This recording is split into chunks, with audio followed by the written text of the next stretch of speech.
Oke, baik. Saya akan menjelaskan tentang statistika dan probabilitas, tapi sekarang yang uji hipotesis untuk dua populasi ya. Jadi di sini nanti akan dua kelompok data. Akan ada dua kelompok data. Nah, kalian uji di sini ya. Oke. Nah, uji hipotesis ini saya bikin kesimpulannya dulu di buku yang ini saya dapatkan dari bukunya yang statistika tanpa stres itu ya. Kalian juga sudah lihat dan sudah baca bahwa kalau populasi satu ada populasi dua, ya kan? Nah, kemudian kalau populasi satu berarti kan cukup ragamnya cuma ada satu. Tapi kalau populasi dua berarti ada satu juga ada dua. Kemudian ini kalau di tesis tugas akhir ini masuk di flowchart. Flowchart itu nanti juga ada ketentuannya. Jadi ketentuannya secara garis besar adalah gini. Ketika ada tanda panah kan berarti dia langsung ke sini. Kemudian ketika bentuknya jajar genjang seperti ini, itu menandakan dia akan ada dua kondisi. Dan kondisi itu bisa iya, bisa tidak.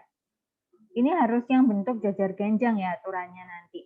Jadi di sini contohnya, ketika ada populasi baik satu apapun dua, ketika dia saling bebas, nah ini kan pertanyaan ya, saling bebas iya atau tidak. Ketika iya, saling bebas, maka dia pasti larinya ke sini.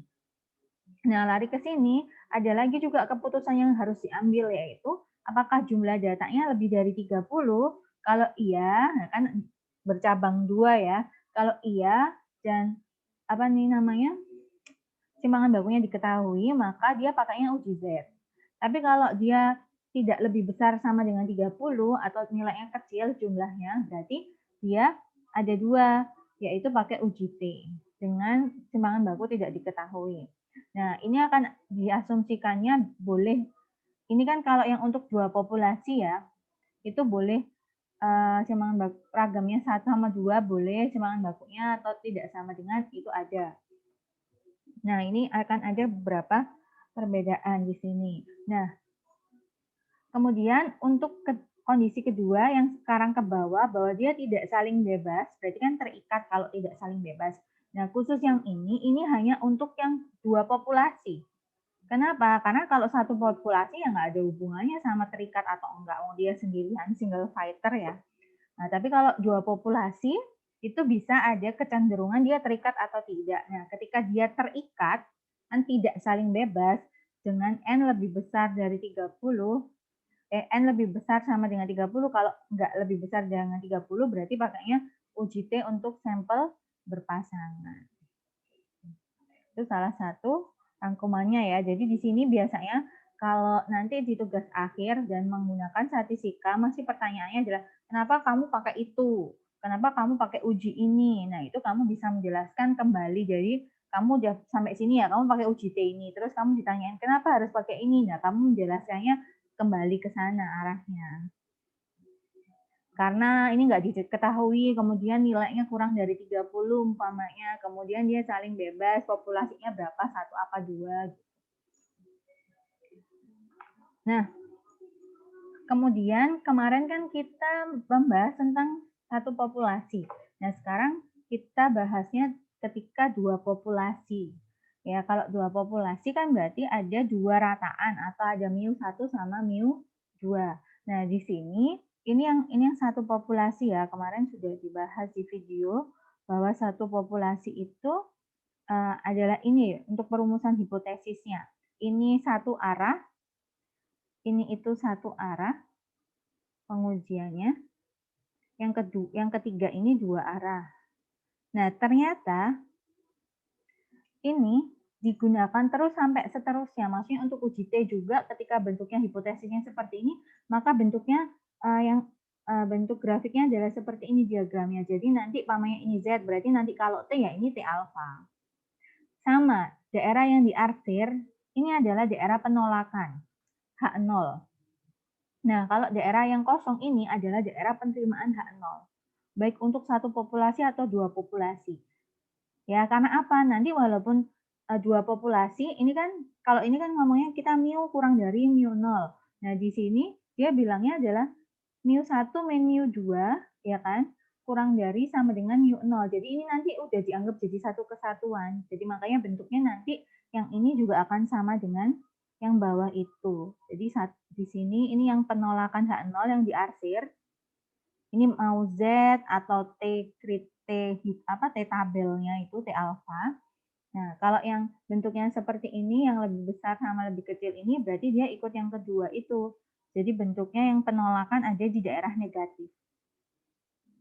Ya, daerah penolakannya. Kalau yang nomor 3, ini sama. Dua arah, karena dia bisa, kalau tidak sama dengan 0, dua arah itu karena kalau tidak sama dengan 0 kan bisa lebih besar atau lebih kecil. Nah, makanya dia akan menggunakan, itu kok nggak bisa. Aduh. Menggunakan yang nomor 3 juga. Jadi akan ada dua arah, dua daerah penolakan H0. Nah, ini kalau kemarin mencari Z alfanya, diingat dia harus dibagi dua, karena dibagi dua daerah ini. Kalau ini kan nggak perlu dibagi dua, karena dia cuma satu daerah penolakan H0-nya. Sampai sini apakah ada yang bingung? Jadi dia sama, cuman ini konsepnya semua sama, cuman bentuk ininya, karena dua populasi dari mu1 harus dikurangi mu2. Kalau yang kemarin kan mu-nya dibandingkan sama mu0. Kalau ini mu1-nya dikurangi mu2. Bedanya di situ. Bisa dipahami ya? Oke, baik. Nah, di sini juga tadi kalau N, apakah ada pertanyaan?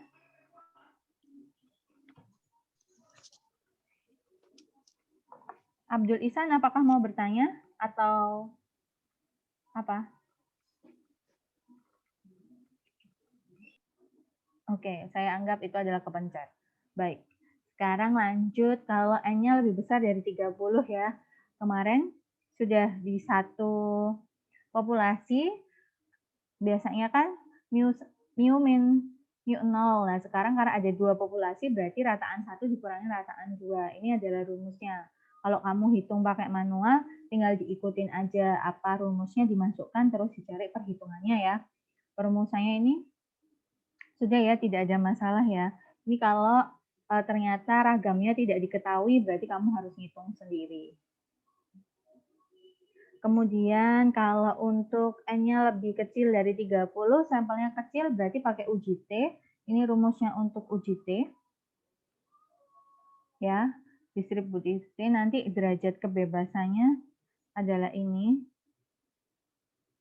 Dikurangin 2. Nah, cara pengujiannya sama nanti, jadi uji T itu, cara pengujiannya itu sama dengan uji Z.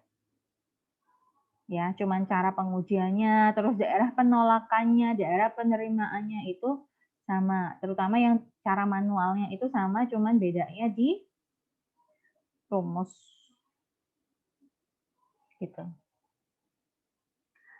Nah, jadi contohnya ini. Nanti ada lagi yang untuk yang ini nih. Hipotesis untuk sampel tak bebas.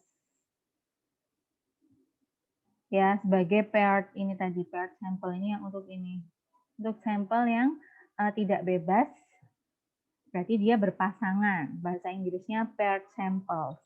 Nah, ini contoh-contohnya hipotesis yang untuk paired sample itu, kira-kira itu gimana sih yang dianggap dia tidak saling bebas. Nah, ini biasanya bilang gini. Contohnya, apakah rata-rata hasil penjualan para salesman yang belum dilatih teknik penjualan sama atau lebih kecil dari rata-rata hasil penjualan setelah dilatih teknik penjualan. Jadi di sini ada variabel yang bikin dia terikat. Terikatnya di mana ya ini? Yang belum dilatih sama setelah dilatih. Jadi pelatihan ini yang bikin dia terikat. Kalau yang bebas itu kadang dia ngomongnya penjualan salesman cowok sama cewek. Nah itu kan bebas ya, tidak ada keterikatan apapun. Nah kalau ini kan diikat, dilatih sama belum dilatih.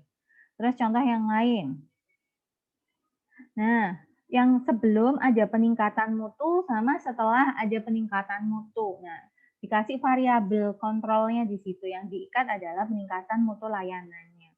Kemudian nomor 3 contoh yang lain. Sebelum ada pembangunan sama setelah ada pembangunan. Nah, biasanya yang hipotesis-hipotesis seperti itu adalah contoh untuk sampel yang terikat atau tidak bebas. Nah, gimana kalau yang terikat itu tadi rumusnya? Nah, kalau terikat itu nanti di sini juga nih. Jadi dirumuskannya sama, jadi tetap ada tiga perumusan hipotesis 1, 2, 3. Yang ini satu arah, yang ini dua arah. Tetap sama. Nah, nanti ini perumusannya, nanti kita akan coba ya. Kalau ini dijelaskan, kalau nggak nyoba langsung di contoh soal, biasanya bingung. Itu apa, dapat dari mana. Nah, terus berarti nanti pakai T, karena uji T tadi, T paired. Terus derajat kebebasan jangan lupa. Terus ini sama seperti pengujian dalam sampel bebas. Nanti dihitung berdasarkan T-nya sama T tabel. Gitu. Sampel, sedangkan yang diperhatikan hanya DF-nya atau derajat kebebasannya. Untuk sampel tak bebas berpasangan itu N-1. Kalau yang bebas N1 plus N2 dikurangin 2. Bedanya ini ya. Oke. Nah, kita masuk ke contoh dulu. Itu tadi secara teoritis, sekarang kita masuk ke contoh. Contoh uji hipotesis dua populasi untuk uji Z.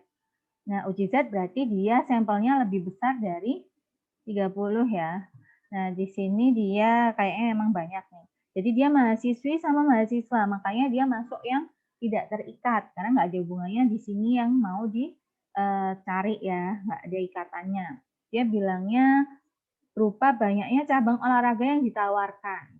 Dia mau meneliti rata-rata banyaknya cabang olahraga yang ditawarkan ke mahasiswa itu, hipotesis dia lebih besar daripada yang ditawarkan kepada mahasiswi. Jadi istilahnya mahasiswa itu nanti nilainya berarti ini lebih besar daripada si mahasiswi. Karena hipotesisnya lebih besar, lebih banyak cabang olahraga yang ditawarkan ke mahasiswa daripada ke mahasiswi. Nah, kemudian kita nyatakan hipotesis. Ingat, klaim peneliti itu biasanya masuk di H1. Ya, H0-nya adalah kondisi yang tidak diklaim oleh peneliti. Jadi H1-nya di sini bilangnya kan cabang olahraga yang mahasiswa lebih besar daripada mahasiswi. Berarti yang mu1-nya lebih besar daripada mu2. Itu klaim peneliti, maka H0-nya adalah kebalikannya. Nah, di sini kamu cek. Berarti dia masuk ke hipotesis yang model 1 apa 2 apa 3. Dia masuk ke ini. mu1 lebih kecil sama dengan mu2. Dia alternatifnya adalah mu1 lebih besar dari mu2. Oke, berarti dia masuk di nomor 1. Berarti nanti bentuknya adalah seperti ini ya. Bentuknya daerah penolakannya ada di ekor kanan. Kita gampangannya ngomong gitu ya. Oke, maaf. Nih, jadi kita gampangnya dari sini kita udah bisa menyimpulkan nanti daerah penolakannya adalah di daerah kanan ini, karena dia masuk ke rumus hipotesis yang pertama.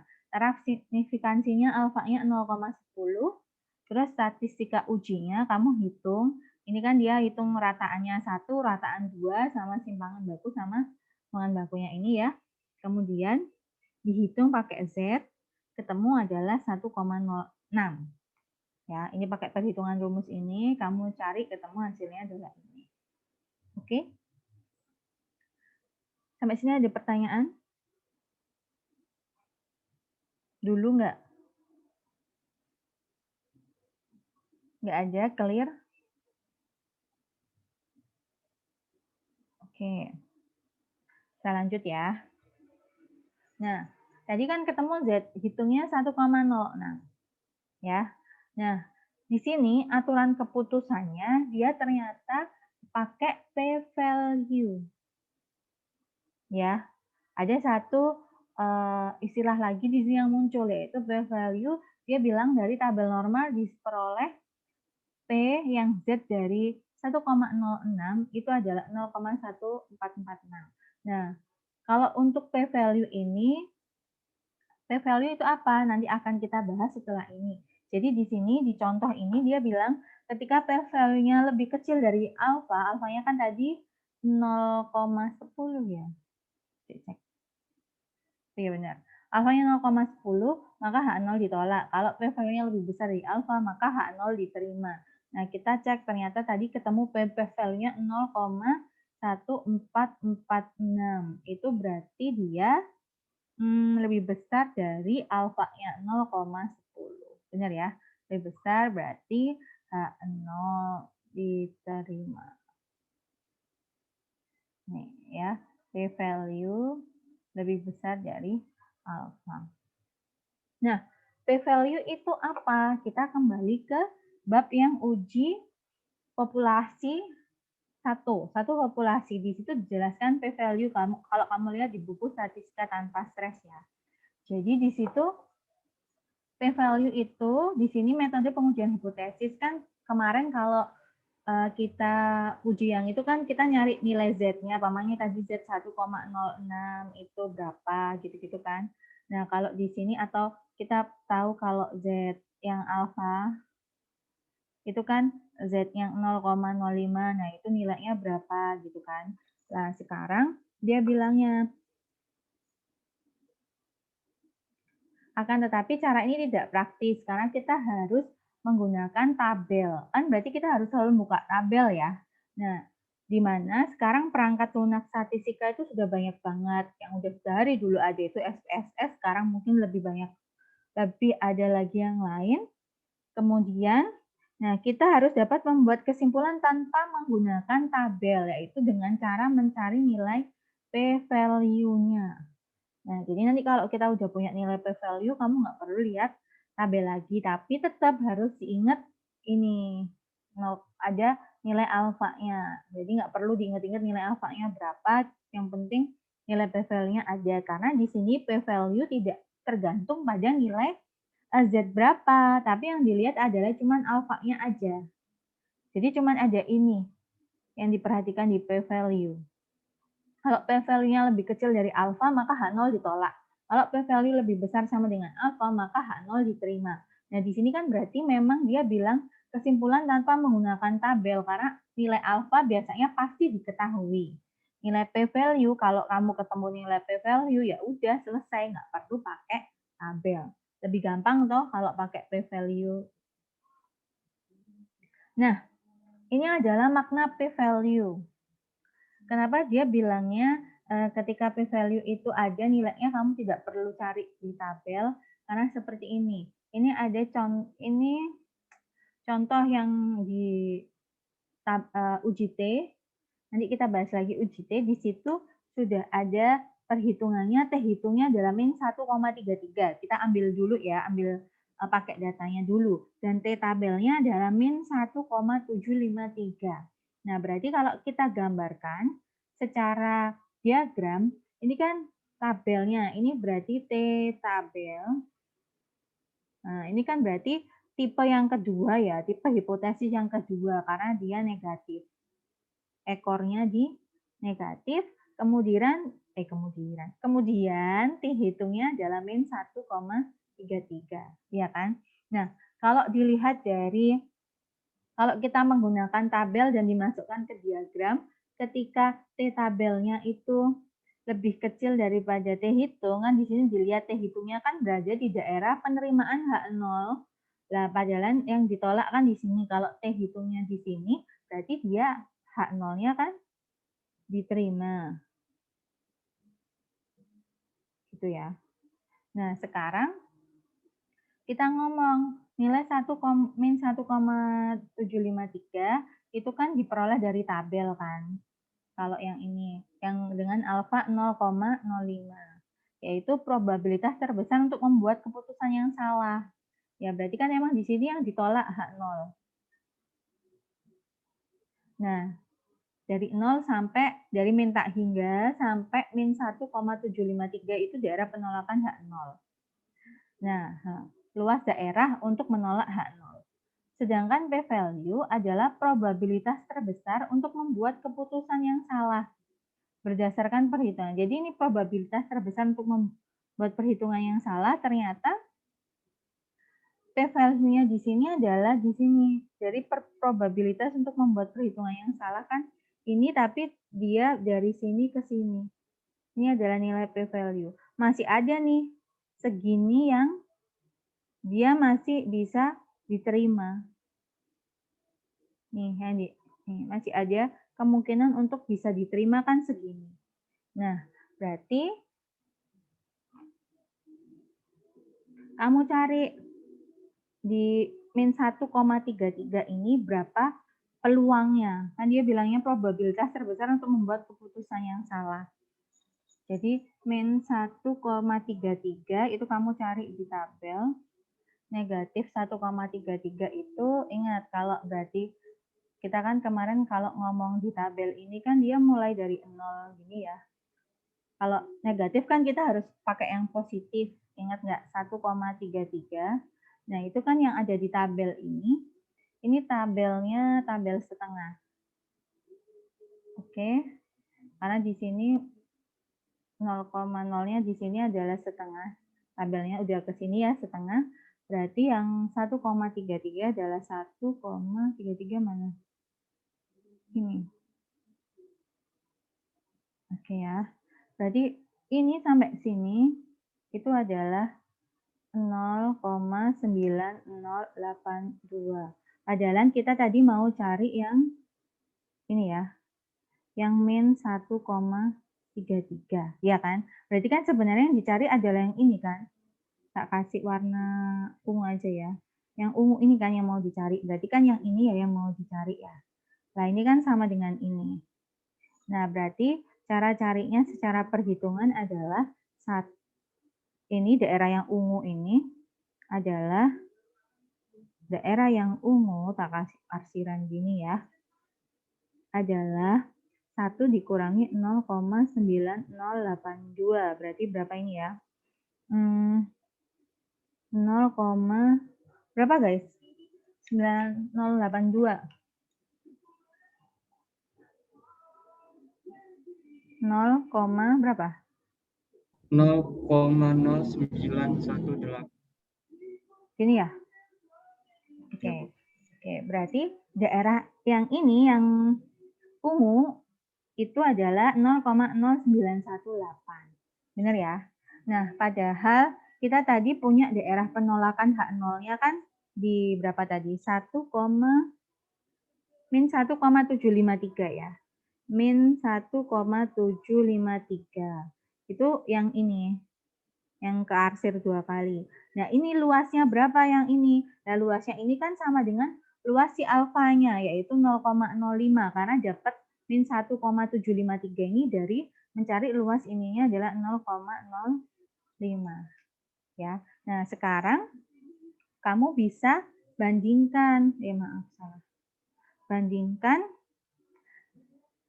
ini daerah luasnya untuk menolak H0 cuma 0,05 yang orange ini, tapi peluang probabilitas untuk terbesar untuk yang salahnya adalah sampai sini. Berarti kan masih ada kemungkinan dia di H0-nya diterima. Nah, di sini. Jadi berdasarkan p-value, jadi kan kita lihat kalau p-value-nya rumusnya adalah kalau p-value-nya lebih kecil dari alfa maka H0 ditolak. Nah, kita cek di sini. Kita p-value-nya adalah 0,0918. Sama 0,05 besar mana? Besar mana? 0,0918 sama 0,05. Besaran mana?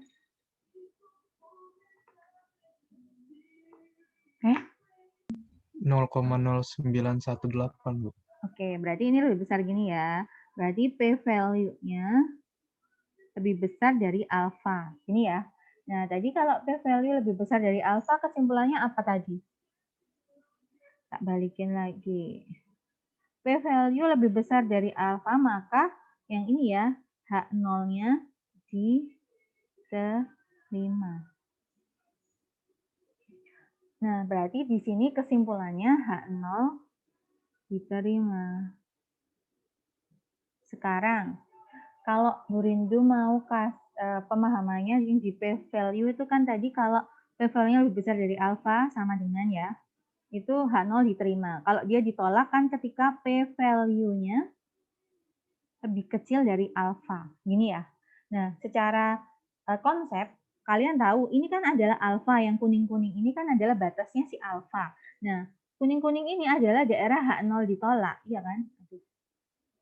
H0, gimana nih? H0, kayaknya keanuan ya. H0-nya ditolak, banget tak kasih coret sini ya. H0-nya adalah ditolak. Ini adalah daerah penolakan H0. Nah, ketika p-value-nya berada di daerah sini, umpamanya suatu saat ada p-value yang nilainya adalah di sini, berarti yang biru ini. Nah, berarti kan jelas-jelas H0-nya pasti akan ditolak, wong p-value-nya ada, kemungkinannya aja berada di daerah penolakan H0.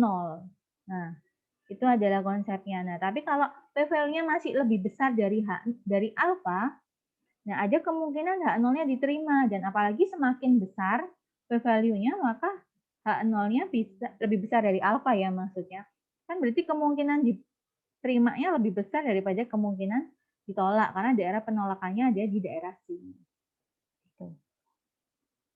Jadi kalau ngomongin p-value itu bukan lagi nilai Z yang ini ya, p-value itu nilai ininya, nilai luas daerahnya.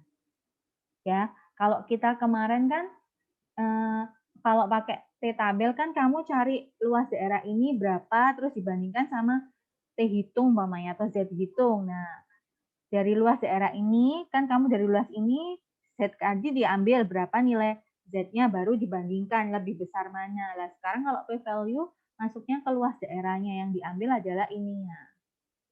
Dibandingkan sama langsung alfa. Alfanya ini kan luas daerah yang ditolak. Itu, H0 ditolak itu. Sampai sini, apakah ada pertanyaan atau masih bingung?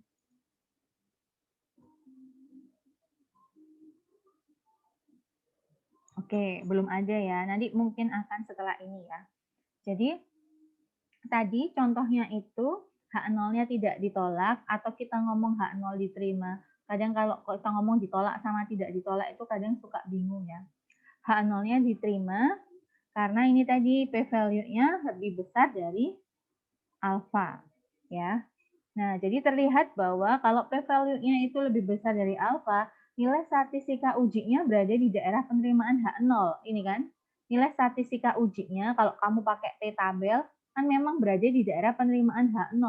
Makanya dia H0-nya adalah diterima. Tapi kalau p-value-nya lebih kecil dari alfa, nilai statistika ujinya bisa jadi berada di sini, di antara sini, yang masuk ke daerah penolakan H0. Itu konsepnya dari p-value. Nah, p-value ini kenapa kok digunakan? Nah, di sini digunakannya. Ini untuk p-value yang T ya, nanti kita skip dulu. Karena kita mau nunjukin p-value ini digunakan di mana. Jadi kita balik lagi ke contoh 1 yang uji 2 populasi. Kan tadi kita ketahui kalau Z hitungnya adalah 1,06. Nah, berarti kan di sini, ini berarti 1,06. Ini Z hitungnya, ini alfanya di sini. Nah, kamu tanpa perlu cari tahu alfanya, Z alfanya berapa, yang untuk alfa Z, EZ 0,10, kita nggak tahu kan di sini berapa, nggak perlu tahu. Tapi kamu tahu daerah luasnya ini adalah 0,10. Benar ya? Daerah penolakan H0-nya di sini luasnya 0,10. Nah, kemudian kamu tinggal cari 1,06 di sini, ya. Ini kan dapatnya 0,1446. Dapat dari mana? Nah, kita dapat dari sini. Jadi 1,446 ini kan berdasarkan yang tadi adalah daerah yang ini. Yang merah sampai yang ditolak juga. Semua. Nah, ya kan? Nah, kita cari kalau di tabel Z 1,06 itu berarti dari sini ke sini. Yang kuning lah, saya kasih yang kuning. Kalau kamu cari di tabel Z 1,06, kita cari ya berapa tabel Z 1,06. Maaf. Yuk, 1,06, 1,06. Ini maaf ya. Berapa? 1,06 itu 8554. 0,8554 ya. Oke. Berarti di sini Ini adalah 0,8554. Nah, tapi kita diminta adalah nilai p-value itu adalah PZ yang lebih besar dari 1,06. Kenapa? Karena ini kan nilainya yang ini tadi. Semua. Nah, ini ya. Berarti kita cari itu adalah sama dengan 1 dikurangi 0,8554. Ini Z yang lebih besar dari 1,06 sebagai nilai p-value-nya, yaitu ketemunya 0,1446. Nah, ini adalah nilai p-value-nya.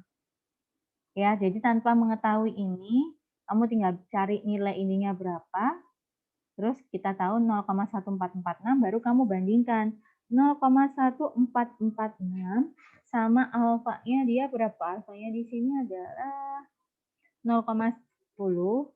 Itu lebih besar mana? Lebih besar mana? 0,1446. Oke, karena ini lebih besar dari ini, berarti kesimpulannya tadi H0-nya tidak ditolak atau H0 diterima. Kalau secara konsep gambar masih ada kemungkinan dia diterima di sini karena ada daerah penerimaan H0. Kalau dia berada di sini pasti bakal ditolak karena dia secara kasat mata berada di daerah penolakan H0. Benar-benar nggak ada kesempatan untuk diterima. Gitu ya. Nah, Bu, tapi ini kan masih tetap harus cari di tabel untuk yang ini, ya kan? Iya, ini kan cuman untuk apa ya? Jembatan untuk menunjukkan nilai p-value itu berasal dari mana, gitu ya istilahnya. Kok tiba-tiba enak aja dia ngomong p-value terus nggak perlu cari-cari di tabel. Adalah di sini, ketika kamu pakai uji statistik, yaitu contohnya ini contohnya pakai SPSS ya. Nah, kalau di SPSS itu kita kan sudah langsung milih ya uji apa, uji Z, uji T, bla bla bla lah. Itu yang keluar itu langsung biasanya ini ini biasanya ngomongnya ini adalah sebagai p-value yang ada tulisannya sig ini p-value-nya. Jadi kalau di SPSS nanti lihat di buku statistika tanpa stresnya itu bentuknya yang ini adalah kita nggak bisa langsung tabel pertama mahasiswa, tabel kedua mahasiswi enggak. Tapi kamu harus buat satu tabel isinya yang pertama 1 sampai 50 itu mahasiswa, terus selanjutnya 51 sampai 100 itu mahasiswi. Kemudian kolom keduanya kamu kasih kode di SPSS ini. Jadi 1 untuk mahasiswa, 2 untuk mahasiswi. Jadi kalau pamannya ngasih kode, ini pamannya ini datanya ya, pamannya 6, 7, 8, ini 50 itu mahasiswa sampai 100 ini mahasiswi. Jadi nanti kode di sini adalah 1, 1, 1, 1, 1, ketika 51 jadi 2, 2, 2, 2, 2. Dia mintanya seperti itu di SPSS. Kemudian kamu klik analyze, compare means, klik means. Terus kamu masukkan mahasiswa totalnya sebagai dependent list, kodenya sebagai independent list karena dia tadi saling bebas ya. Kemudian option, kamu pakai ANOVA table-nya ditentang, jangan lupa diklik continue baru oke. Nah, nanti akan keluar tampilan seperti ini. Nah, di tampilan seperti ini yang kamu harus perhatikan biasanya hanya yang ini, yang significance ini. Nilai ini yang digunakan. Yang ini sebenarnya yang digunakan tapi sudah dipakai perhitungan. Jadi ini kan min-nya berapa, mahasiswa, mahasiswinya juga nilainya berapa, nilainya 50, standar deviation-nya segini gitu kan. Kemudian ini min square-nya, lah ini sudah dihitung terus ketemu 3,44. Nah, berarti kan di sini 0,03. Salah, nggak pakai 0 lagi. Di sini ketemu p-value-nya adalah 0,344 dibandingkan sama tadi alfanya 0,10. Ini p-value ya. Lebih besar mana? Jelas-jelas lebih besar ini. Makanya H0-nya diterima. Apakah ada kejanggalan dan perbedaan di sini? Atau ada pertanyaan?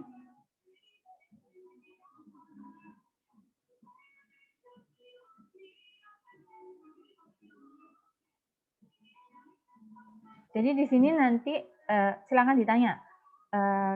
p-value-nya itu langsung digunakan aja dibandingkan sama alfa gitu. Nggak perlu cari tabel-tabelnya lagi. Kalau terutama udah pakai statistik software-nya. Ada pertanyaan nggak? Bu izin bertanya. Kan Iya. tadi itu Bu bisa ke slide sebelumnya nggak, Bu? Ini. Iya. Hah? Itu yang P Z lebih besar sama 1,06 itu karena ininya apa? Yang di arsir warna hijau itu di situ ya, Bu. Maksudnya karena dia model yang pertama. Kalau misal dia Z-nya lebih kecil itu di sebelah kiri ya, Bu, yang dinilai negatif itu. Itu yang membuat dia lebih besar atau lebih kecil, Bu. Oh ya, oke. Jadi memang benar. Kenapa kok Z-nya lebih besar dari 1,06? Kan di sini Z hitungnya kan 1,06 ya. Nah, karena di sini kan daerah penolakannya H0 kan di sini yang hitam. Nah, tadi kan p-value adalah probabilitas untuk probabilitas terbesar untuk membuat keputusan yang salah. Nah, di sini ngomong, tadi kan yang alfa itu kan sebagai daerah keputusan salahnya ya, kan kita kasih, ini kan galat kesalahan atau alfa ini ya. Jadi kita akan menolerir, kan biasanya gitu ya, kesalahan di 0,05%-nya. Karena kan nggak mungkin ya sesuatu itu perfect sempurna 100%, apalagi uji statistik. Jadi kadang ada yang salah-salah gitu atau tidak sesuai. Nah, itu kita tolerirnya tergantung kebutuhan tadi ya, pamer ini 0,05. Berarti kan yang di sini adalah daerah kesalahan toh ini. Nah, ini pasti daerah kesalahan. Probabilitas untuk membuat keputusan yang salah. Sudah ditetapkan kan, karena kita yang menetapkan 0,05. Nah, kemudian kalau p-value adalah probabilitas terbesar untuk membuat keputusan yang salah. Berarti kan dari yang salah sini ke sini ya. Ini yang tadi yang negatif ya, karena yang tadi bilangnya negatif.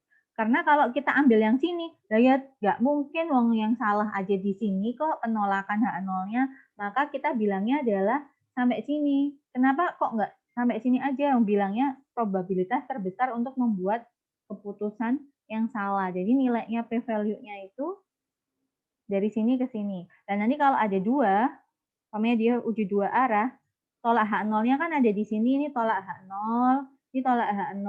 Nanti biasanya p-value-nya berada di gini, di antara ini, di sini, kalau nggak di sini. Dan nanti nilai p-value-nya juga sama. Kalau lebih besar atau lebih kecil, jadi umpamanya ya dia di sini, berarti kan dia lebih besar. Kalau p-value-nya ternyata di sini, berarti dia akan ditolak H0-nya karena dia masuk ke daerah yang benar-benar penolakan H0. Tidak ada daerah penerimaan H0 sama sekali di dia. Berarti kemungkinan besarnya dia pasti tertolak atau dia keputusannya salah. Seperti itu. Gitu Rian, apakah bisa diterima? Atau bisa dipahami, dimengerti?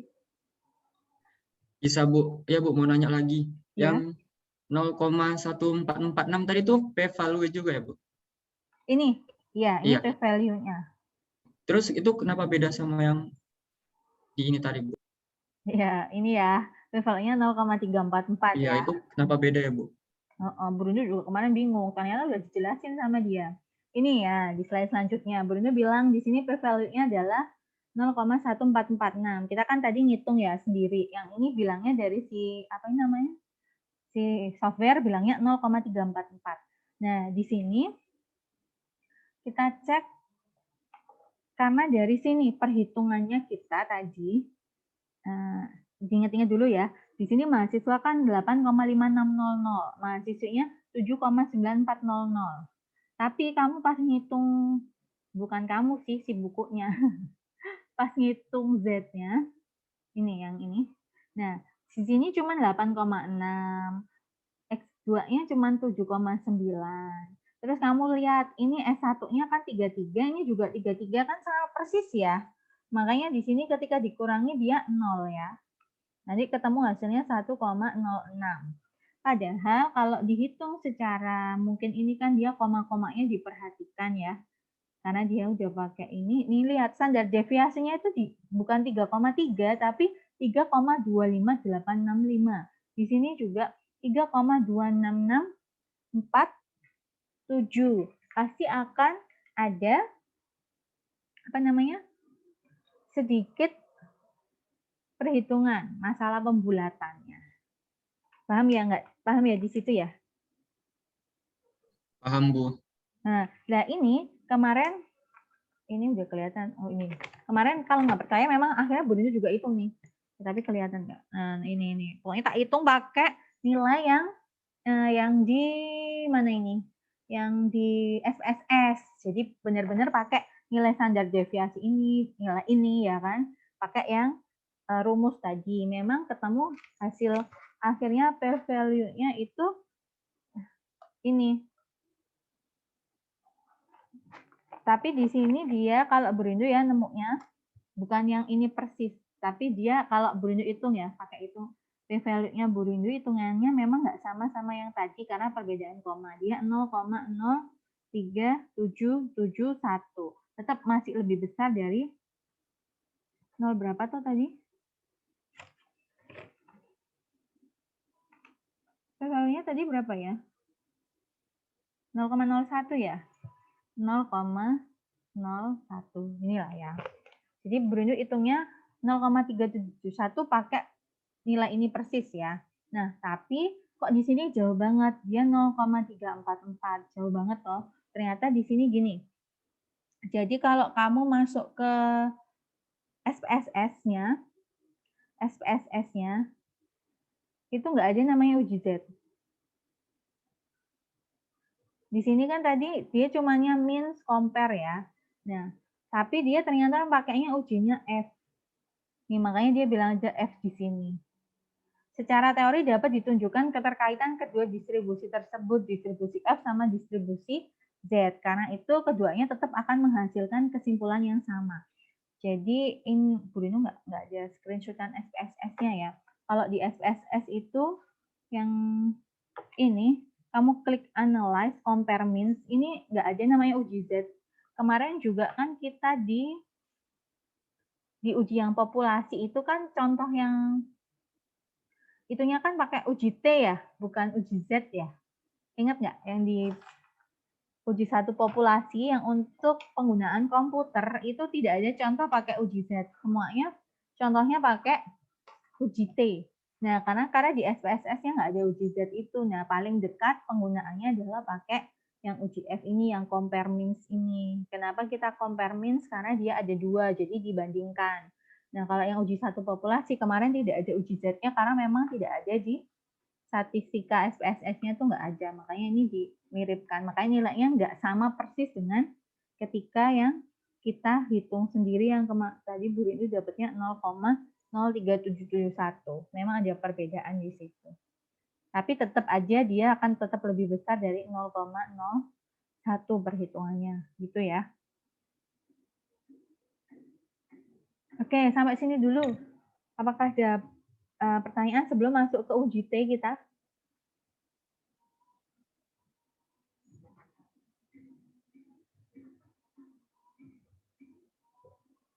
Oke.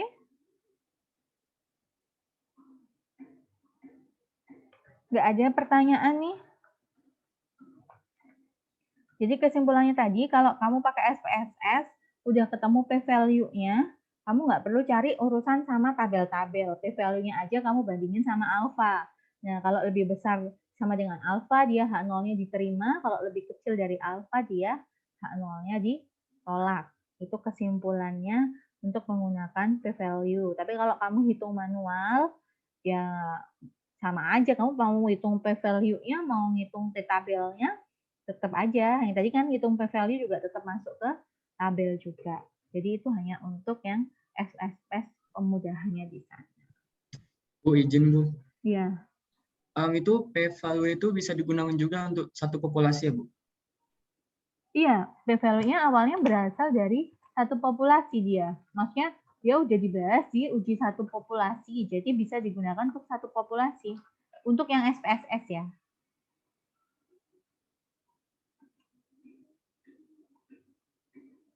Karena nanti walaupun ujinya dua populasi itu, dia di sininya ini tetap sama di tabel, bukan, di grafiknya. Maaf, ini kok hilang. Di grafiknya, yang ini loh, yang ini, yang gininya tetap sama. Tetap 1 kan.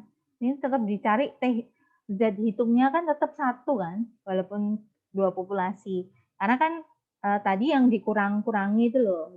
Kalau nanti 3 populasi, 4 populasi yang pakai ANOVA dan lain-lain, juga dia bakal ketemu juga 1 nilai di ini, di grafiknya.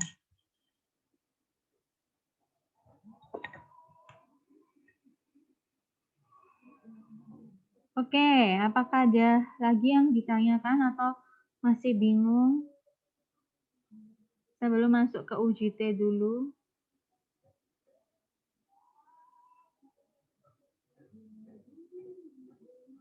Oke, karena nggak ada, kita lanjut dulu ya. Saya share screen kan pakai ini aja, pakai bukunya. Oke, di sini buku. Di buku statistika tanpa stres. Nah, kita kan kemarin yang 1 populasi masih uji Z ya. Nah, sekarang kita mau masuk pembahasan yang UJT-nya. Ini yang 1 populasi, aduh maaf. Ini 1 populasi.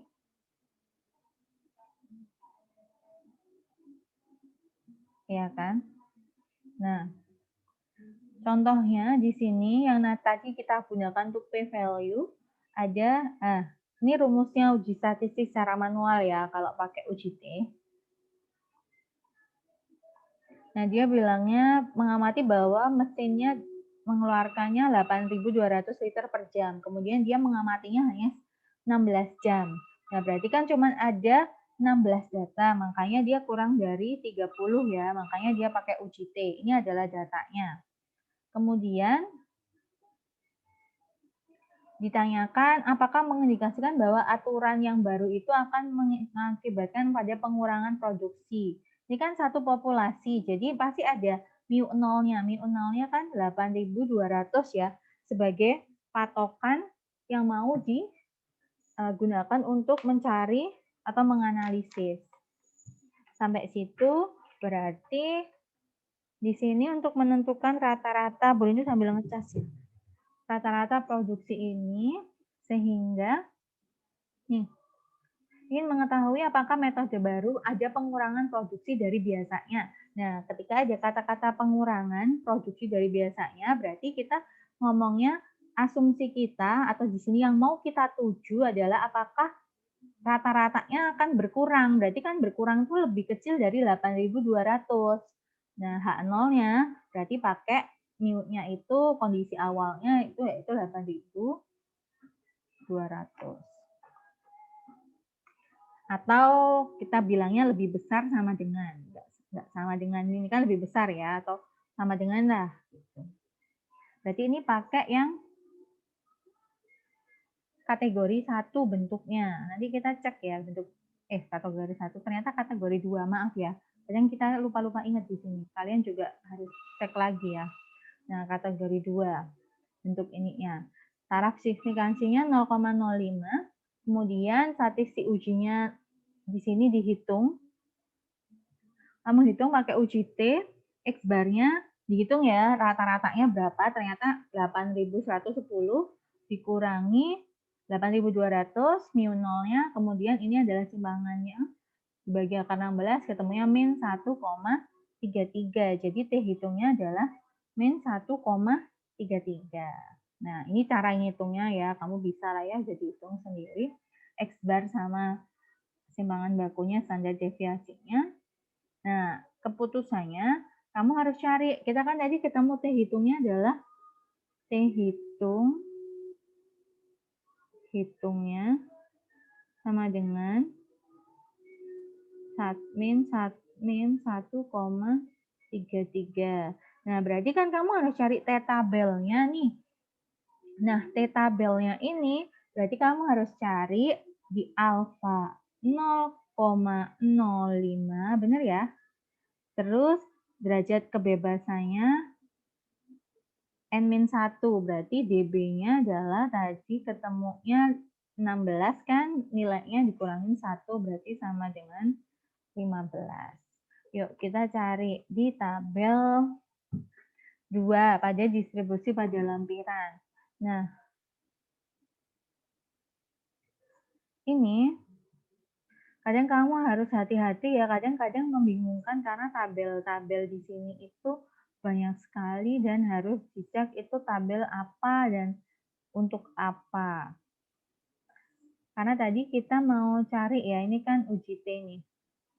Nah, UJT, salah, bukan ini. Mana UJT?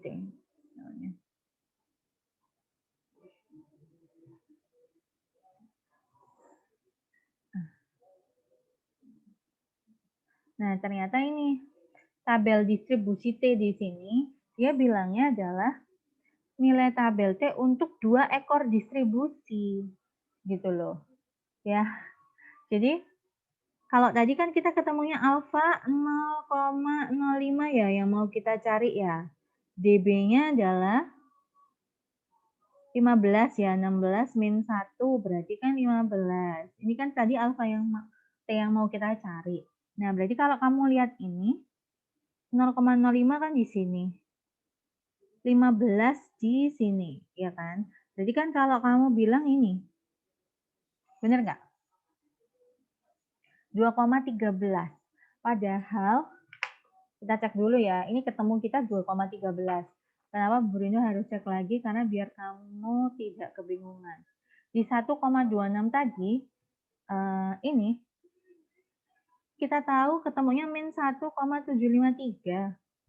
Minus 1,753. Minusnya nggak usah diperhitungkan karena dia di ekor kiri ya. Tapi angka 1,753. Ya. Padahal kita tadi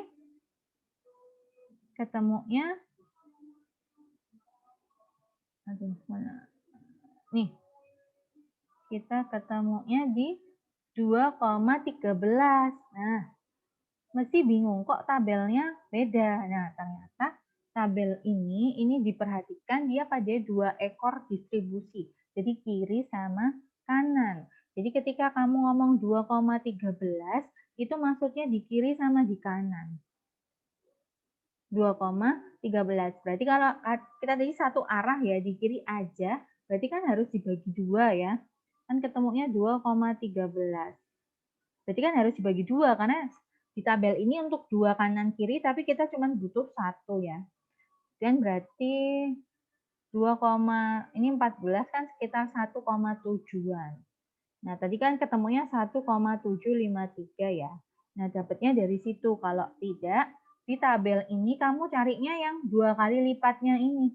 Kan kita tadi 0,05, tapi karena ada 2, berarti kamu hitungnya di 2 kali ini. Jadinya 1,75. Jadi yang dipakai adalah yang ini. Yang 1,75, karena bentuknya dari tabel ini untuk 2 ekor distribusi. Nah, ketika kamu lihat tabel yang lain, saya kasih contoh tabel yang lain ya. Kalau ada pertanyaan langsung tanya ya, karena sambil saya cari tabel yang lain yang benar-benar T. Mana itu ya? Oh, tabel T, oke. Bu izin. Ya. Bu, tadi itu yang hasilnya 2,13 itu dibagi 2 ya, Bu? Karena di tabel tersebut dia bilangnya untuk nilai itu untuk 2 ekor kanan sama kiri ya. Nah, 2,13 itu kan berarti ekor kanan sama ekor kirinya. Nah, berarti kalau kita cuma satu arah kan berarti cuma ekor kiri itu, berarti ya dibagi 2. Tapi beda, Bu. Kalau dibagi 2 dia 1,065. Salah ya? Iya, Bu. Oke. Di ininya 1,753. Oke. Sebentar. Itu konsep itu Bu Rindu dapatkan karena dia 2 ya, karena kanan sama kiri ya. Tapi tak cek dulu ya, ini tak kasih share screen. Bu Rindu dapat di bukunya J. Supranto, itu ada tabel juga. Nih, itu tadi di pause dulu ya. Lampiran untuk tabel T. Dia nggak bilang tentang pembagian 2 tadi. Maksudnya ini tabelnya nggak 2 ekor gitu ya. Nah, kita cek tadi kan kita punya alfa, Mas. alfanya 0,05 ya, 0,05. Terus dB-nya atau F-nya adalah 15 ya. Kita cek dulu di tabel ini. 0,05 di sini, 15 di sini, 1,7531. Ya, kalau pakai ini berarti udah ketemu benar. Sampai sini ya. Ini mirip sama kalau yang tadi tabelnya adalah di 0,10, benar ya? Iya, Bu. Nah, benar ya. Nah, berarti mungkin tadi konsep Bu Rindu membagi mungkin kurang tepat, tapi kita cek dulu kenapa Bu Rindu sampai pada kesimpulan membagi, karena kok kelihatannya kanan sama kiri ya. Tapi ternyata di sini, ini udah saya share belum ya? Belum saya share. Di buku yang tadi ya, yang statistika tanpa stres, itu kan memang benar ya di sini ya, di 0,10 ya, karena 2 kali ini mungkin bukan dibagi duanya yang Purindo bilang nilainya 2,13, mungkin dengan ajaknya ini bilang dia 2 ekor, mungkin malah ini, si 0,05-nya dikali 2. Kan ini 0,5 kan setengahnya kan ya, karena kita butuh di sini itu pada 2 ekor distribusi, berarti alfamu tadi dikalikan 2. Jadi kalau kamu ditarik alfanya 0,025, berarti kamu nyarinya di tabel yang 2 ekor ini yang 0,05. Kalau kamu alfanya 0,01 kan, kalau dikali 2 berarti masuknya ke sini. Lebih ke situ aja sih, berarti bukan nilainya ini yang dibagi 2 ternyata. Gitu ya, jadi tabel itu harus benar-benar dicek, ini tabel apa gitu. Biar tidak salah, ini nilai. Kan kalau kamu nggak tahu tadi kepakainya 2,13, padahal ternyata yang benar adalah 1,75. Oke, gitu ya, sampai ini ketemu teh hitungnya. Nah, ini untuk mencari kesimpulan itu sama kok bentuknya. Jadi selama T hitungnya berada di daerah penerimaan H0, berarti dia diterima. Jadi sama dengan Z tadi hitungnya. Sampai sini apakah ada yang ditanyakan? Yang lain-lainnya mirip-mirip, cuma harus ngitung lagi. Nah, di bagian sini itu tadi Bu Rindu ketemu kenapa harus dibagi 2 adalah yang di sini. Ini kan. Nah, ini bilangnya, ini kan cara membaca tabel ini, gitu ya. Kan kita harus cek juga kan. Di sini ketemunya alfanya 0,05, tapi derajat kebebasannya 10. Nah, ini karena wujudnya 2 arah, ya kan? Maka kan ada 2 nih. Nah, ini tuh persis sama yang di tabel.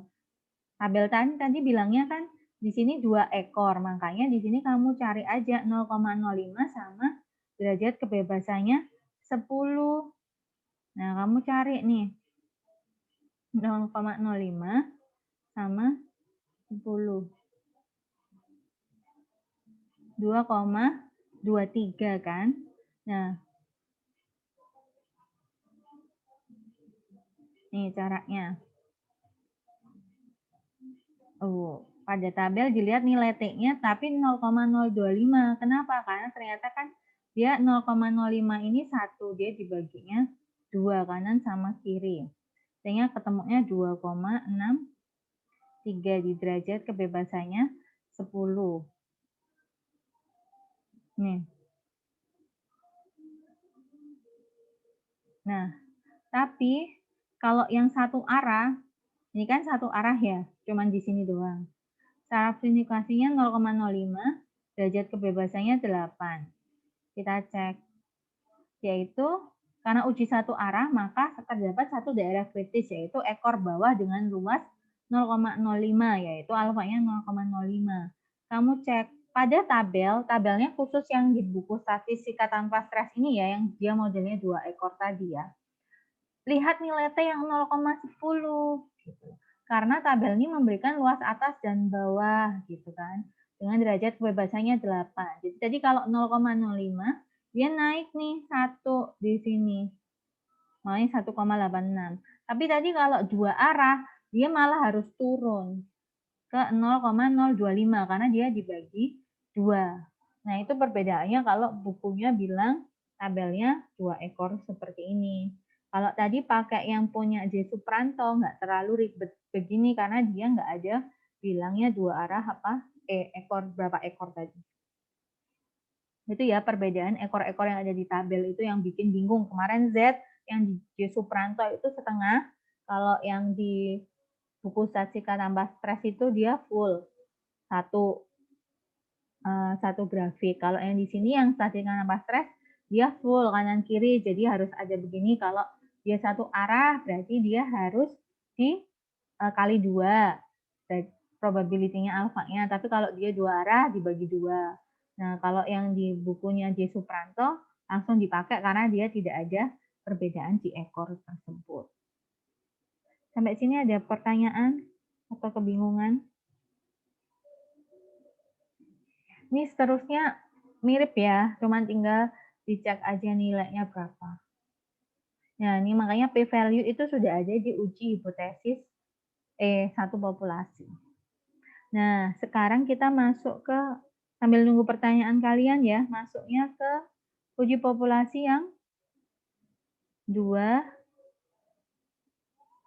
apa namanya? 2 populasi yang pakai T, mana ya? Sebelum ke ragam. Oh ini. Belum.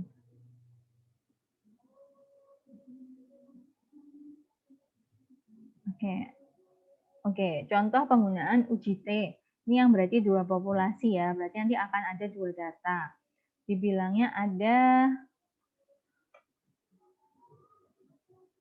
rata-rata satunya 191, rata-rata duanya 199. Timbangan bakunya ada, satunya ada, luas lahannya ada. Normal dengan ragam yang berbeda, apakah rata-rata ini berbeda? Berarti pakai yang ketiga. Kalau berbeda atau sama itu berarti pakai yang kategori 3. Rata-rata 1 sama 2-nya sama atau tidak sama dengan. Taraf signifikasinya 0,05 memang biasanya yang paling sering digunakan tuh 0,05, ujinya 2 arah karena masuk kategori 3. Terus tadi N-nya 8 berarti derajat kebebasannya 8-1, 7 dapat derajat ini 2,365 sama min 23,65 dapat dari T tabel tadi. Terus dihitungnya ketemu min 0,57. Nah, di sini min 0,57 kan berarti di daerah H0 diterima. Ya kan? Jadi dianggap dia sama. Nggak cukup bukti yang menyatakan dia berbeda. Terus contoh 2, ada 2, satunya swasta, satunya pemerintah. Berarti nggak ada ikatan kan, dia benar-benar saling bebas. Sudah diketahui rata-rata masing-masingnya, apakah dapat dinyatakan yang gaji perawat di swasta lebih tinggi daripada pemerintah. Kalau lebih tinggi berarti dia kalau nggak masuk kategori 1 ya masuk kategori 2, nggak mungkin kategori 3 yang sama dengan. Nah, berarti di sini kan masuk yang diklaimnya yang swasta lebih tinggi daripada yang negeri, masuk ke klaim, kemudian 0,05 derajat kebebasannya lah karena dia saling bebas tadi yang N1 ditambah N2 min 2. Ya, karena apa? Ternyata juga nilainya nggak sama. Nih. Nilainya 1 10 datanya, satunya 8. Nah, tabel dia diketahui nilai alfa 0,05 dengan derajat kebebasan 16 itu 1,746. Di ekor kanan karena bentuk hipotesisnya yang mana. Nah, ini ternyata T hitungnya adalah 5,99. Nah, derajat alfanya yang sini. Berarti kan dia masuk di daerah penolakan H0 nih. Nah, berarti dia 5,99 H0-nya ditolak. Bahwa perawat yang di swasta menerima gaji lebih tinggi itu berarti H0-nya ditolak ya, berarti dia benar lebih tinggi. Karena H0-nya tadi kan yang lebih kecil loh. H0-nya yang swasta lebih kecil dari pemerintah. Yang ini. Jadi benar klaimnya ditolak H0. Nah, sekarang kalau ngomongin pada komputer, berarti pakai SPSS ya. Nah, ternyata pakai SPSS itu 1, 2 itu nggak bisa kayak di Excel, 1 apa, 2 apa. Ternyata dimasukkan semuanya ke dalam satu kolom. Cuman nanti bedanya adalah dipakaikan kode. Kode itu 1 Bogor, pokoknya 2 Depok. Kalau tadi 1 mungkin pemerintah swasta, 2 Depok. Dan ini diurut ya, jangan terus kamu acak gini seret, jangan gini, tapi Bogor dulu selesai, baru Depok. Jadi nanti ini 1, 1, 1, 1, ini 2, 2, 2, 2, begitu bentuknya di SPSS. Kemudian kamu analyze, compare means, independent sample test, t-test, karena tadi independent, jadi dia pakainya yang independent. Dimasukkan suhunya sebagai variabelnya, kalau tadi yang kota yang pengkodean sebagai grouping variabel. Terus kamu klik define group, space values-nya, diketik grup 1 itu 1 sebagai kodemu, grup 2 itu 2. Kemudian klik continue, oke.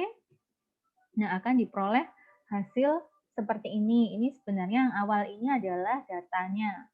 Informasi datanya, standard deviation-nya, min-nya, macam-macam. Kemudian, kamu cari yang di sini. Yang dipakai adalah yang ini biasanya di tesnya.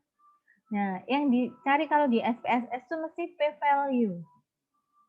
P-value-nya di sini adalah yang sik-sik itu loh.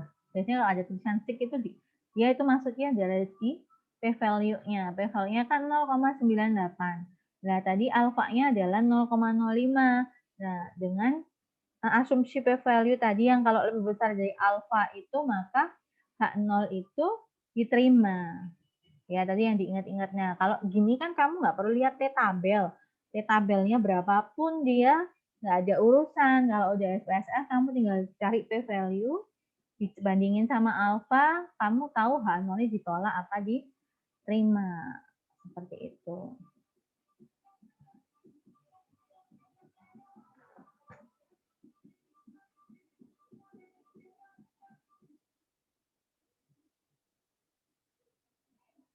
Jadi di sini yang uji levelnya itu ternyata ini ada 2 ya.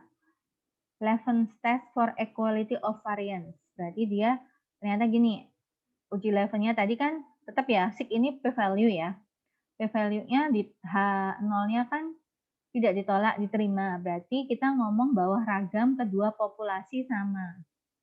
Kan dia ngetesnya untuk equality of variance ya. Berarti kalau H0-nya yang di sini, equal variance assumed. Berarti kan berada di sini. Jadi diasumsikan, berarti H0-nya asumsinya adalah variansnya sama di sini. Nah, ketemu p-value-nya mengindikasikan H0-nya diterima, berarti diasumsikan variansnya sama. Kemudian ternyata t-testnya ada di sini. Kesamaan dari means-nya. Kalau ini kan variansnya. Means-nya berarti ternyata dapatnya di sini nih. Ini dia sama kan 2 tails karena dia ada 2 tadi. Nah, ternyata 0,047 yang lebih kecil daripada 0,05, lebih kecil daripada alfanya.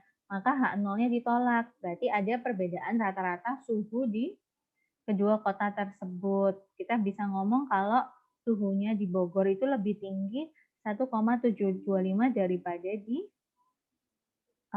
di Depok. Dapatnya dari mana? Dari sini. Means difference. Jadi memang perbedaannya berapa di sini. Kalau kamu mau cari ya kamu ini aja, kurangin aja ini berapanya, hasilnya kan akan sama dengan means difference ini. Itu yang pakai uji statistik. Nah, sekarang kalau uji T pada sampel yang berpasangan. Berpasangan yang tadi yang saling bergantung atau tidak saling bebas. Kan? Jadi kan ada tuh yang di bawah sendiri. Nah, statistika ujinya, ngitungnya dia pakai ini rumusnya. Beda sama T hitung yang tidak berpasangan. Contohnya biasanya adalah ada kondisi sebelum dan sesudah diapa-apakan gitu ya. Ada variabel yang mengontrolnya. Apakah klaim pelatih tersebut didukung data? Klaimnya adalah, nah klaimnya ini yang bakal menunjukkan hipotesisnya masuk kategori 1, 2, apa 3. Nah, di klaimnya di sini dia bilang bahwa dengan mengonsumsi vitamin tertentu meningkatkan kekuatan para atlet. Berarti sesudah dikonsumsi, berarti dia akan meningkat. Berarti rata-ratanya yang sesudah harus lebih besar daripada yang sebelum, nih kan? Ini kan mu2-nya kan lebih besar daripada sebelum, atau mu yang sebelum, mu1-nya itu lebih kecil daripada mu kedua. Ini klaimnya dia sebagai hipotesis alternatif. Ini salah, bukan H0, ini H1. Biasanya kalau nggak diketahui, dikasih alfa berapa, biasanya akan kita asumsikan sebagai 0,05 ya. Ujinya satu arah, tabel T-nya, dB-nya adalah 8-1, nilai kritisnya, nah ini harus kamu cari ya. dB dengan 7 dengan 0,05 ini ternyata ketemu min 1,895. Terus dihitung, uji T hitungnya min 1,414. Terus pakai gambarnya kita tahu bahwa dia masuk di sini, berarti diterima H0-nya. Ya. Benar ya? Benar kan? Iya benar. H0 tidak ditolak, berarti H0-nya diterima, berarti sehingga tidak cukup bukti untuk menyatakan bahwa vitamin tersebut dapat meningkatkan kekuatan para atlet. Seperti itu. Nah, ini contoh 2 sama kalau pakai manual. Sekarang kita mau masukkan dia ke yang komputer untuk sampel berpasangan. Kasusnya sama ya, vitamin tadi. Ingat, pada SPSS data panelnya, kamu kasih 2. Ini sebelum sama sesudah, jadi dia nggak pakai kode lagi. Pastikan bahwa urutan data tidak berubah. Misal pada baris 1 kolom 195, maka baris ini yang 95, baris 2-nya juga harusnya ini. 99, jajaran.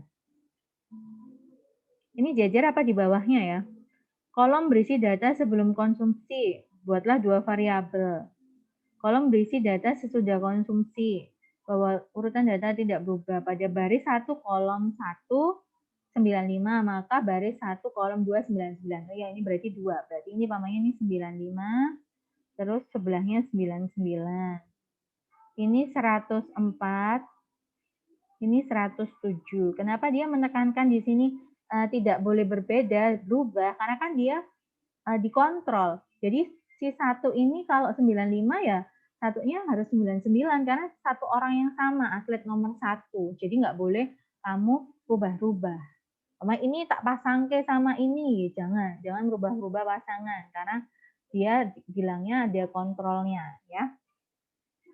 Compare means-nya tetap, tapi kamu ambil yang paired sample t-test, kayak yang paling bawah sendiri. Terus kamu klik sebelum dan sesudah, masuk ke paired variable yang dipasangkan, baru klik OK.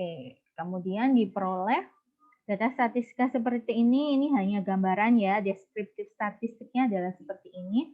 Yang kamu cari biasanya di sini sebagai uji statistiknya, yaitu di SIG. Pokoknya kalau ada SIG apa ini, nggak tahu SIG A, SIG apa ini, adalah sebagai p-value-nya, yaitu 0,17. Nah, 0,17 kamu cari. Ini kan pengujiannya 2 arah ya. Hasil tersebut adalah untuk pengujian 2 arah. P-value-nya 0,17 tadi berapa sih itunya? 0,15 ya. Lebih besar mana? 0,17 sama 0,05. Lebih besar ya dia. Oke, berarti H0-nya diterima. Tadi kan H0-nya berarti tidak ada perubahan ya. Tidak ada perubahan, H0 diterima.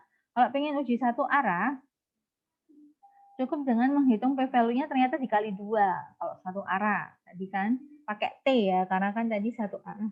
Dengan begitu sama tetap kesimpulannya, tetap 0,34 kan lebih besar dari 0,05.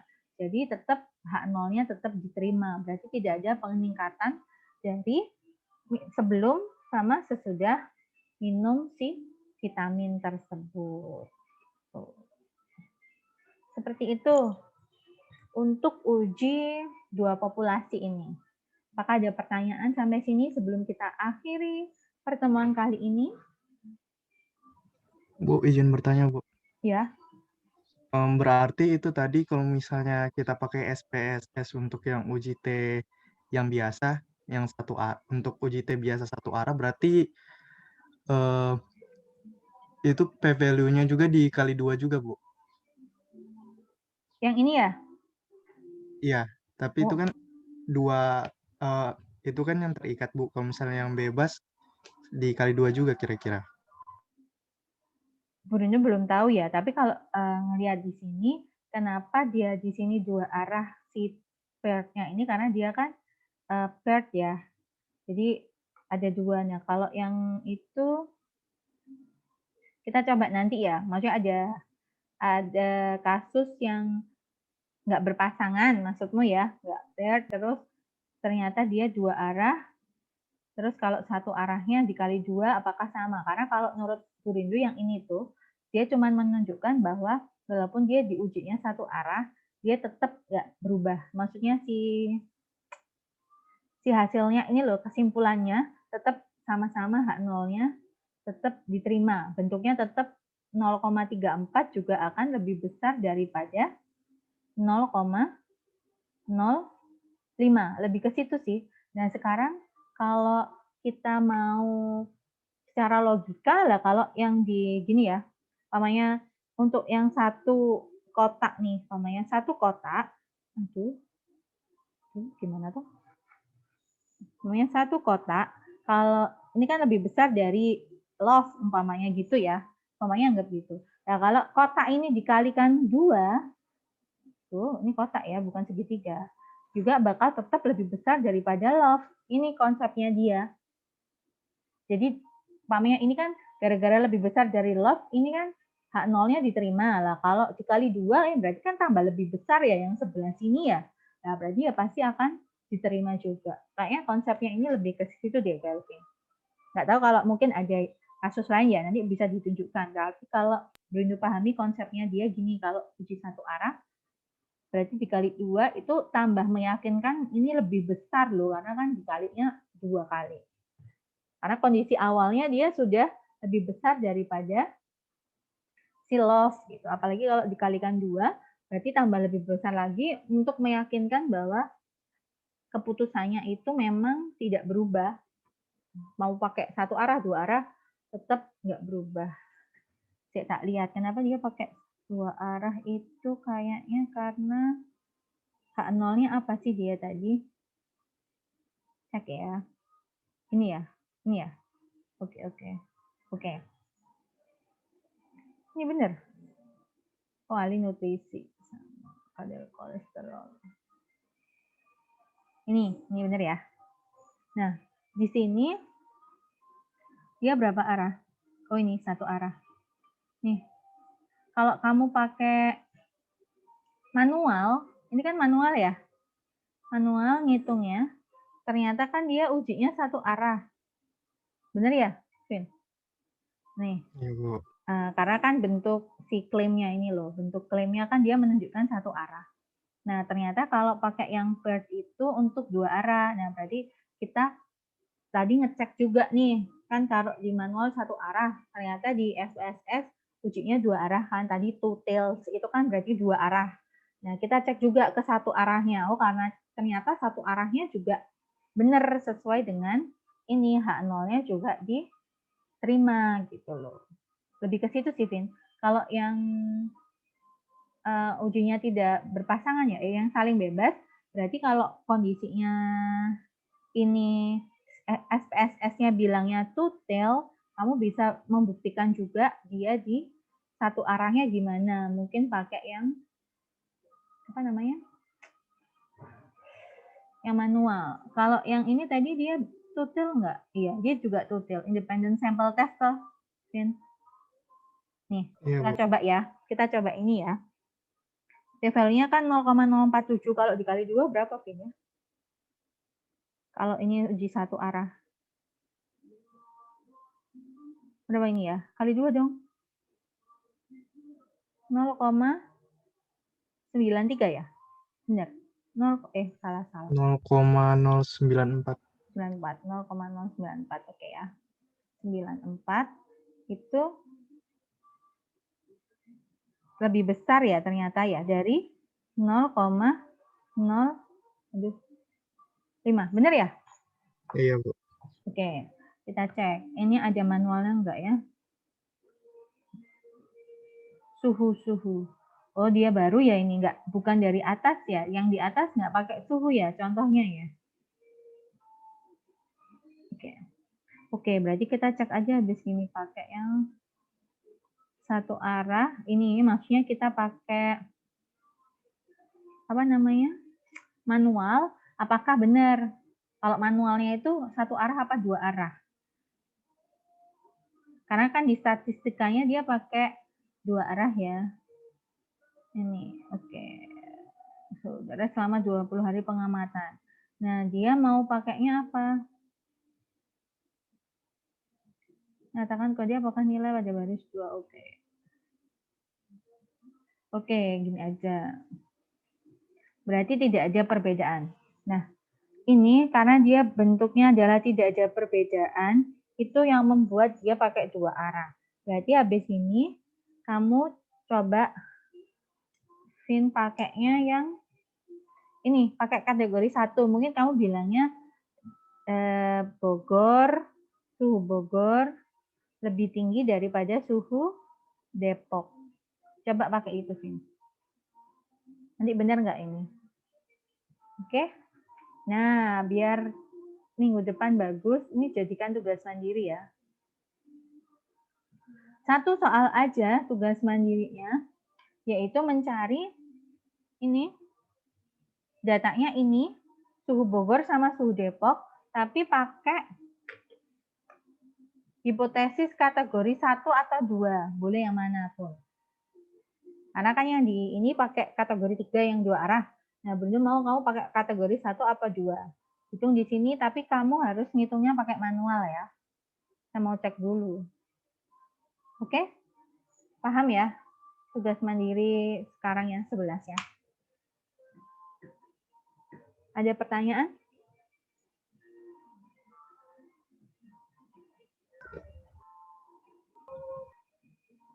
Bu, izin bertanya lagi, Bu. Kan Ya.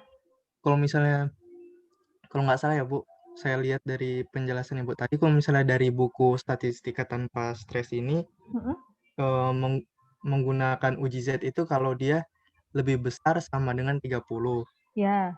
Sedangkan kalau di buku lain itu menggunakan uji T kalau dia kurang dari sama dengan 30. Nah, jadi kalau misalnya datanya itu 30, itu pakai yang mana sih, Bu? Yang benar?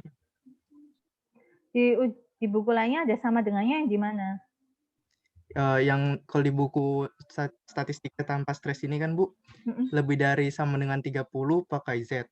Tapi kalau di buku lain lebih dari aja gitu. Oh, ini ya, ini. Iya, Bu. Ini, yang di buku J. Supranto, lihat nggak? Kalau nggak salah tadi itu lebih dari aja, Bu, dia. Yang 30 pas ikut mana? Nah, itu dia, Bu. Jadi saya bingung apa ikut ke yang uji Z atau uji T. Saya tak lihatnya. Oke. Oh, gini. Di buku J. Supranto, yang sama dengannya masuk di T. Kalau di ini masuk di Z, gitu ya. Perbedaannya di situ ya. Iya, Bu. Oke. Nanti coba cari juga di buku yang lain. Coba cari di buku, nanti tak cariin kalau pas inget ya, diingetin lagi. Cuman biasanya nggak terlalu itu sih, biasanya gini, umpamanya kalaupun ada perbedaan gitu, berarti kamu bisa milih aja, umpamanya kalau nanti, kenapa kamu pakai uji Z? Mungkin kamu bisa nyari beberapa buku, jangan-jangan mungkin ada 5 buku pakai sama dengan yang Statistika Tanpa Stres, tapi terus buku yang lain ada ini, itu boleh. Kayaknya nggak terlalu signifikan karena selisihnya cuma di 30-nya aja toh ya, Bu ya. 30 ini masuk Z apa masuk T, gitu doang kan ya? Ya, Lebih ke situ ya, nggak apa-apa. Itu kayaknya nggak terlalu signifikan, tapi nanti bisa dicari karena ada perbedaan di situ 30-nya masuk Z apa masuk T. Oke, ada lagi? Oke, yang lain clear ya. Jadi tugas mandiri 11-nya nanti akan Brindo taruh di Elena. Cuman tadi secara garis besar adalah menguji yang uji T di ini. Yang uji T untuk komputer, tapi kamu manualkan. Intinya gitu ya. Penggunaan komputer pada uji T, ini kan dipakai komputer. Nah, kamu diminta untuk menguji ini pakai manual. Itu aja. Oke, clear ya? Satu soal ini aja pakai manual. Karena di uji T yang komputer udah pakai yang kategori 3, berarti manualmu harus pakai kategori 1 atau 2. Di uji hipotesisnya, yang satu arah. Clear? Oke, tidak ada pertanyaan lagi untuk tugas mandirinya dan pembahasan kali ini. Itu Bu, tadi yang tugas mandirinya jadi pakai yang 1 atau 2, Bu? Iya, maksudnya kamu pakai uji hipotesisnya mau yang Bogor itu lebih tinggi daripada Depok atau mau ngecek Depok yang lebih tinggi daripada Bogor. Tapi biasanya klaim peneliti itu ngelihat dari ininya. Kalau tak lihat ya, mana lihat? Rata-ratanya dia berapa? Nah, kamu kan bisa ngelihat secara sekilas ini. Rata-ratanya Bogor apa Depok yang lebih tinggi? Kayaknya Bogor lebih panas deh suhunya nih. Ada 30-an lebih banyak, Depoknya cuman 20-an, 30-annya cuman 2. Yang Bogor kan 30-annya banyak nih. Nah, berarti kamu bikin hipotesisnya adalah Bogor yang lebih panas daripada Depok. Itu masuk ke kategori 1 apa 2 kamu cek. Jadi ini H1-nya ya. H1-nya itu adalah Bogor mu1 lebih besar daripada mu2. Udah, gitu. Kan H1 kan klaim peneliti ya. Peneliti saya ngelihat secara sekilas kok Bogor ini kayaknya lebih panas. Oh, berarti saya klaim itu. Nah, itu mau saya buktikan gitu. Paham ya? Apakah ada pertanyaan lagi tugas mandirinya?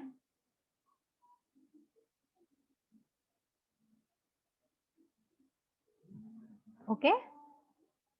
Oke, sementara clear ya. Nanti kalau ada pertanyaan silahkan tanyakan di WA group untuk tugas mandiri atau yang lain. Nanti saya bantu untuk jawab sebisanya nanti. Oke? Clear? Apakah ada pertanyaan lagi untuk pertemuan kali ini sebelum kita akhiri?